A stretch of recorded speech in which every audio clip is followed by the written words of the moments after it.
dalam rangka kegiatan sosialisasi peningkatan pemahaman penerimaan peserta didik baru tahun pelajaran 2021-2022.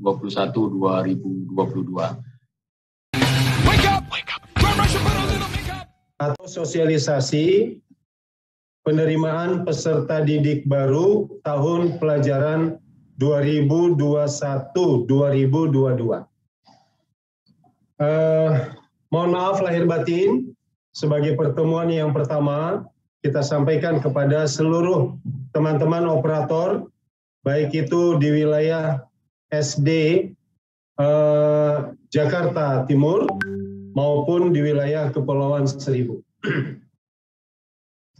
Salam hangat dari Kepala Dinas Pendidikan Provinsi DKI Jakarta untuk seluruh operator sebagai pejuang-pejuang di lingkungan sekolah dasar yang punya karya besar untuk membantu, untuk mensupport, mendukung jalannya penyelenggaraan pendidikan di wilayah Jakarta Timur dan wilayah Kepulauan Seribu.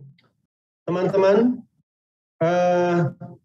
kita ketahui bahwa penerimaan peserta didik baru di Jakarta adalah sebuah agenda yang kita anggap luar biasa. Bukan hanya sekedar biasa-biasa saja, tetapi luar biasa. Saya akan memberikan persepsi awal kepada teman-teman semua agar kita memahami bagaimana mempersiapkan diri kita untuk menghadapi penyelenggaraan PPDB di tahun 2021 ini. Teman-teman sekalian, ada kondisi, ada masalah panjang berkaitan dengan bagaimana akses pendidikan negeri di DKI Jakarta. Nah, masalah panjang akses pendidikan negeri di Jakarta selama ini kita pahami bahwa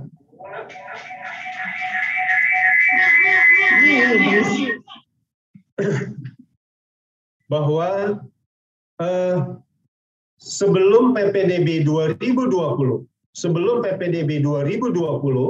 saya ulangi, sebelum PPDB 2020,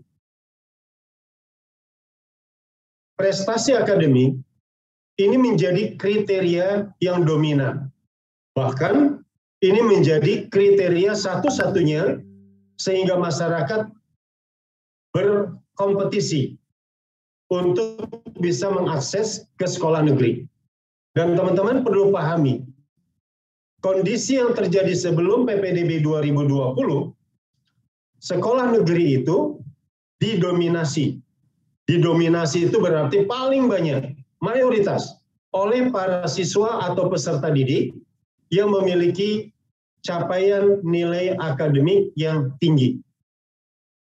Dan untuk diketahui pula bahwa mereka dengan capaian nilai akademik yang tinggi, umumnya adalah anak-anak dari latar belakang keluarga yang lebih sejahtera, lebih mampu, lebih menengah, dan the have. Dan akibatnya, kondisi ini kita sebut saja kondisi yang tidak adil. Banyak mereka, orang-orang yang mestinya justru kita subsidi, mereka yang tidak mampu, mereka golongan menengah ke bawah, ini tidak bisa bersekolah di sekolah negeri. Mohon maaf, situasi kondisi inilah yang menjadi masalah panjang dan berkepanjangan terus-menerus. Akankah ini menjadi masalah yang terus-menerus? Jawabannya tidak.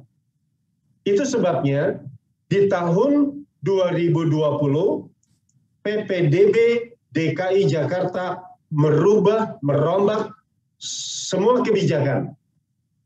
Apa yang kita lakukan selanjutnya di PPDB 2020? Tentu walaupun cukup banyak, walaupun cukup tinggi, walaupun cukup besar, tantangan yang dihadapi. Terutama oleh mereka, masyarakat, orang-orang yang merasa dirinya lebih mampu untuk demo ke balai kota dan sebagainya. Wah, luar biasa kita menghadapinya. Akankah di 2021 PPDB tahun ini menjadi sama kondisinya? Kita belum mengetahui. Namun demikian, kita siapkan diri kita. Teman-teman, para operator sekolah SD di Kepulauan Seribu atau di wilayah Jakarta Timur, mari kita sama-sama mempersiapkan diri. Nah, persiapan diri kita untuk bisa maksimal. Sehingga masalah yang berkepanjangan selama ini, bahwa ada situasi kondisi masyarakat yang kita anggap belum adil, mereka masuk melalui akses PPDB. Ini bisa betul-betul menjadi lebih adil ketika mereka mampu mengakses pendidikan di sekolah negeri. Ini masalah panjang yang pertama, bahwa akses belum terbuka luas, belum terbuka lebar untuk semua jenjang anak, terutama anak-anak yang tingkat ekonomi atau pendidikannya dilatar belakangi latar belakang pendidikan atau tingkat ekonomi yang rendah. Kedua, masalah akses pendidikan di DKI Jakarta adalah masalah sekolah favorit. Ya, next page.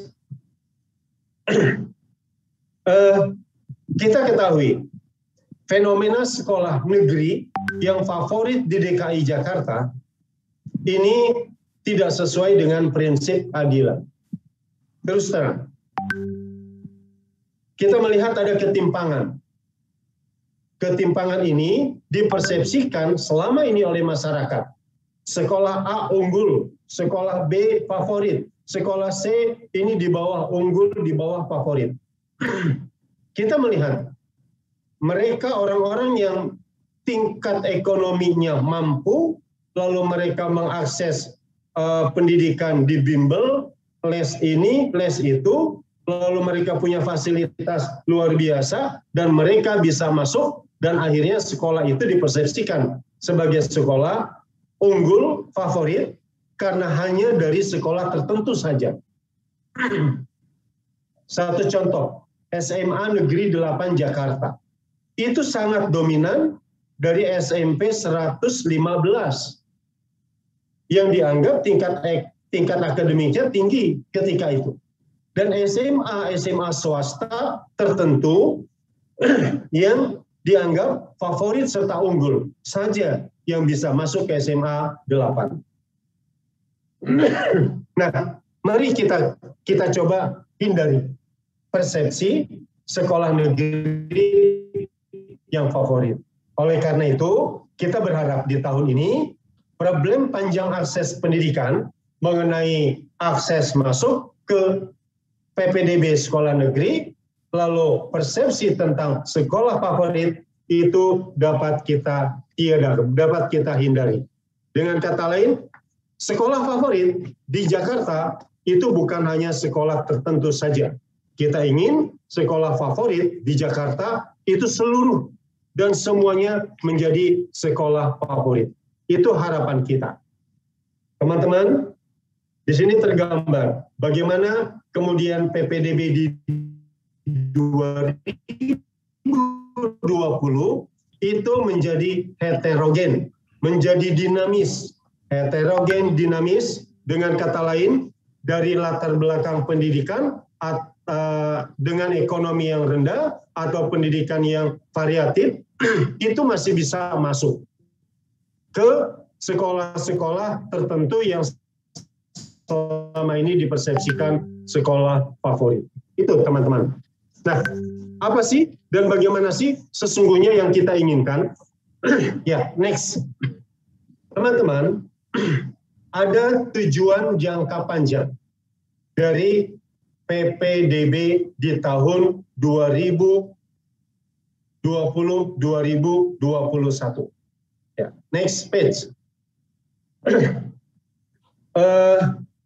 Tujuan jangka panjang PPDB di 2021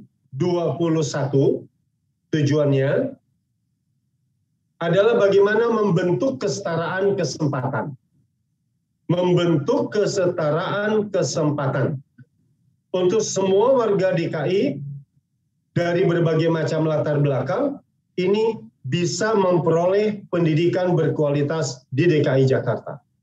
Teman-teman bisa lihat, bisa amati bagaimana hasil PPDB 2020 yang menunjukkan siswa dari berbagai macam latar belakang, keluarga. Dan mereka mendapatkan kesempatan yang lebih seimbang diterima di sekolah negeri. Dibandingkan di tahun 2019 atau 2018 dan seterusnya sebelumnya. Kondisinya berbeda. Sekarang pendidikan orang tua, sekarang latar belakang atau baik itu ekonomi atau pendidikan, ini begitu heterogen hasil yang kita peroleh. Ya, ini persepsi kita. Next. Nah, kesenjangan kesempatan dalam mengakses sekolah negeri ini dapat kita kurangi pada PPDB di 2020.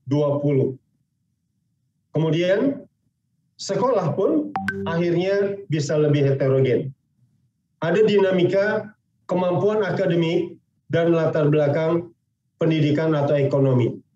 Sehingga tujuan jangka panjang PPDB itu bisa tercapai. Ya, next. Jika ada sebuah pertanyaan pada teman-teman, apa sih sesungguhnya tujuan jangka panjang PPDB? Ini teman-teman, tujuan jangka panjang PPDB yaitu membentuk kesetaraan kesempatan. Membentuk kesetaraan kesempatan untuk semua warga dari berbagai macam latar belakang. Tidak hanya warga-warga tertentu saja. Sehingga seluruh warga bisa dan mendapatkan atau memperoleh pendidikan di DKI Jakarta dengan mudah. Yang kedua, kita berharap dapat membentuk sekolah-sekolah negeri dengan variasi siswa yang tinggi dan disertai rasa gotong royong. Nampak di sejumlah sekolah saat ini karena begitu variatifnya tingkat latar belakang, kemampuan, kompetensi sosial maupun ekonomi mereka, mereka yang golongan ekonomi tinggi, yang ekonomi menengah bisa membantu masyarakat dengan ekonomi yang rendah. Mereka yang pendidikan atau tingkat akademisnya peserta didik tadi tinggi, itu bisa membantu peserta didik yang tingkat kemampuan akademisnya rendah. Melalui apa yang kita sebut dengan sikap gotong royong yang dimiliki oleh sejumlah peserta didik. Nah, itu yang kita harapkan sehingga betul-betul tujuan jangka panjang PPDB yakni kesetaraan kesempatan ini benar-benar bisa terwujud. Oke, lanjut. Next. Teman-teman sekalian, ada situasi kondisi di masa kini pada PPDB 2021. Perbedaan yang ekstrim, saya sebut saja demikian. Tahun-tahun sebelumnya tidak pernah ada petunjuk teknis dibuat dalam peraturan gubernur. Selama ini hanya peraturan kepala dinas. Tahun ini kita memiliki kekuatan luar biasa bahwa petunjuk teknis PPDB itu dibuat berdasarkan Pergub dan Pergubnya juga sudah ditandatangani. Pergub nomor 32 tahun 2021. Dan ini menjadi dasar bagi kita melengkapi Permendikbud nomor 1 tahun 2021 tentang penerimaan peserta didik baru. Perbedaan lain, teman-teman, yakni di tahun ini kita mulai tidak lagi menerima peserta didik baru dari luar kota Jakarta. Kita tidak lagi menerima peserta didik baru dari luar kota Jakarta. Ekstrim. Apa yang terjadi? Tentu akan banyak pertanyaan, tentu akan banyak tuntutan. Sederhana saja, karena di Permendikbud nomor 1 tahun 2021 tentang PPDB tadi, itu ada di pasal 12 yang menyatakan bahwa jalur pendaftaran PPDB itu meliputi zonasi, afirmasi, perpindahan tugas orang tua dan guru, lalu prestasi. Tidak disebutkan jalur untuk warga luar DKI Jakarta. Ya, saya ulangi. Karena di Permendikbud nomor 1 tahun 2021 jalur PPDB tadi, yaitu jalur zonasi, afirmasi, perpindahan dan prestasi, maka jalur itulah yang kita jadikan dasar, sehingga karena tidak ada dan tidak tercantum warga luar provinsi, maka itu kita nyatakan menjadi dasar. Nah, itu sebabnya kita di DKI Jakarta yang sesungguhnya saat ini masih membutuhkan untuk kepentingan peserta didik di wilayah Jakarta saja. Maka tahun ini kita insya Allah akan melaksanakan PPDB dengan sebaik-baiknya khusus untuk warga Jakarta. Bagaimana untuk warga Jakarta yang kebetulan sekolah di luar DKI? Ada proses yang nanti akan dijelaskan. Di antaranya menggunakan mekanisme pra pendaftaran. Itu. Teman-teman sekalian, kita tetap di PPDB saat ini mempunyai azas dan tujuan. Bagaimana azas dan tujuan kita? Azas dan tujuan untuk penyelenggaraan PPDB di tahun ini, objektivitas, lalu transparansi, serta akuntabel, bisa dipertanggungjawabkan penyelenggaraan ini. Betul-betul ini kita wujudkan. Teman-teman para operator hendaknya bisa membantu bagaimana mewujudkan objektivitas, bahwa kita tidak pernah berpikir subjektif. Kita benar-benar adil dalam menyelenggarakan PPDB. Dan kita secara online, walaupun atau apalagi di masa pandemi, kita tampilkan hasilnya, bagaimana prosesnya, bagaimana mekanismenya, lewat semua info media sosial serta perangkat-perangkat infrastruktur lain yang transparan. Dan hasil kita ini bisa dipertanggungjawabkan dengan sebaik-baiknya. Itu sebabnya kita sebut dengan akuntabilitas yang tinggi. Tujuan PPDB bagaimana teman-teman? Selain tadi kita sampaikan bahwa ada penyamarataan atau kesempurnaan kesempatan. Kita ingin tujuan ini yakni penyempurnaan dan pengembangan konsep PPDB yang lebih baik lagi, yang lebih bagus lagi, dengan melibatkan semua stakeholder masyarakat. Teman-teman ketahui bahwa seluruh lapisan masyarakat kita sudah libatkan melalui berbagai macam forum dalam fokus grup diskusi. Kita tidak serta-merta membuat kebijakan ini, tapi dengan melibatkan berbagai macam masyarakat. Dan penyampaian informasi ini pun insya Allah seluas-luasnya kita sampaikan kepada masyarakat. Termasuk teman-teman dari 1.400, saya ulangi, dari 1.400 sekolah dasar di DKI Jakarta, khusus untuk sekolah negeri. Yang saya pikir ini juga menjadi mediator, ujung tombak untuk teman-teman bagaimana mampu menyampaikan, menginformasikan hal ini. Teman-teman sekalian, kondisi Jakarta itu begitu dinamis. Minat masyarakat yang begitu tinggi untuk masuk ke sekolah negeri. Lalu daya tampungnya terbatas. Untuk SD, saat ini kita lihat masih mumpuni, masih bisa membackup dan mengakomodir. Bagaimana SMP, SMA, SMK? Ini sebuah kondisi yang dilematis. Ya. Lalu kondisi hunian pun di Jakarta ini sebagai kota metropolitan begitu dinamis. Nah, kita berharap di masa pandemi ini tetap dapat kita wujudkan penyelenggaraan PPDB secara online. Dan semua jenjang ini dapat kita laksanakan dengan sebaik-baiknya.